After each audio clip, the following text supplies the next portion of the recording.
Joe, I went back and watched one of my favorites because the old folks at Vinegar Syndrome put out the Texas Chainsaw Massacre 2. They're hitting the big time with the This, sequels. yeah, I think what's it called? Scream Factory or Shout Factory just lost the MGM license or agreement. It expired or whatever. So I guess these guys had more money. Let's see. I had this on VHS, DVD twice, Blu-ray, and now this 4K one, which I don't even have a 4K player, Joe. But that's okay. Here's the front of the motherfucker. Here's the back. I usually don't go for this slip case, fucking double slip case bullshit, because I just don't give a fuck. However, this being one of my favorite movies, decided to go for it.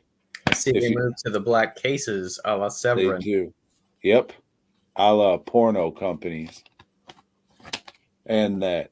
Well, I guess they have the clear cases too, a la porno companies. But no, I think the 4K, those are all black cases or African American cases. As for the movie, it's good. It's about a small businessman who loses everything he has because he hires the wrong employees, aka his homicidal brothers. It's good stuff. We have a review of the movie somewhere on the channel. If you search for Texas Chainsaw Massacre 2 movie review, boy gob, I'm sure it'll pop right up. Not a fan. As as for this release of the movie, it's pretty good. This has to be it. I don't think there's anything else you can do. One of the three discs of this is just special features from other releases. So all the special features that were on any other release of Texas Chainsaw 2 are on here. Plus, there's a whole nother disc of special features. All are pretty good. All the interviews are pretty in depth, even if they interview people that you really don't need that, like the fucking cop who kind of looks like Walton Goggins. He has like a 15-minute interview in here. It's just like, well, what the fuck? Why? It's pretty in depth. The only thing I think it's missing is a interview with Bob Elmore, the stunt Leatherface. Other than that, this has pretty much everything. New interview with Bill Johnson. He acts like a big theater actor through the whole interview. And then you got Caroline Williams. That's pretty good. Surprisingly, no new Bill Moseley interview. Uh, Jim Seedow is unavailable, but there's a lot of good stuff in there. There's a new Tom Savini interview, and the editing on that's weird. It's like it's missing a whole audio layer. There's parts you notice it where they're just like, oh yeah, we did these tests in the makeup, and he was saying all these things, and then it goes silent, and you hear the fuck, or you don't hear anything, but you see him like talking, and there's no audio. And another part, it's part from the movie where they're using chainsaws, but you just hear the music and shit. Like it feels like it's missing a layer of audio. It's really fucking weird. But besides that, everything else on there is pretty good. This is it. Unless fucking they do an 8K in 5 fucking years and there's a Bob Elmore interview. This is it. There's a new commentary track with some fucking guy from some fucking podcast. I listened to about 20 minutes.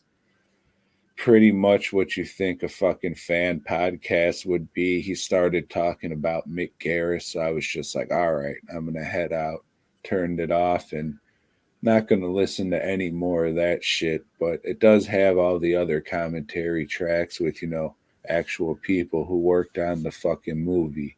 So those are on there. I just never give a fuck about any of these fan commentary tracks Vinegar Syndrome puts on these fucking discs. All in all, pretty fucking good. If you're a fan of the fucking movie and you want it, get it. this was a little much. Like, this is bullshit. Really, the only reason I bought this box version was because of this artwork. On the website, it just showed this artwork, that artwork, and that artwork. It didn't tell you that the fucking artwork is on there. So don't buy the fucking box, you stupid fuck, because you're going to get the artwork right there. But whatever, I got it. It is what it is. It's one of my favorite all-time movies. So fuck it. Hopefully, this is the last time I fucking buy this thing, unless pay $20 more for a Bob Elmo interview. Which, I mean, it would be what it was, but yeah, it's okay. I like it. It looks nice. The price was a little steep, though. I'll say that, but with less and less people buying fucking DVDs and Blu-rays, and the companies putting this shit out getting smaller and smaller, it kind of is what it is. So if you want a fucking copy of Texas Chainsaw Massacre covered in a lot of fucking cardboard, this is the release for you. Texas Chainsaw Massacre 2. Sorry. My bad.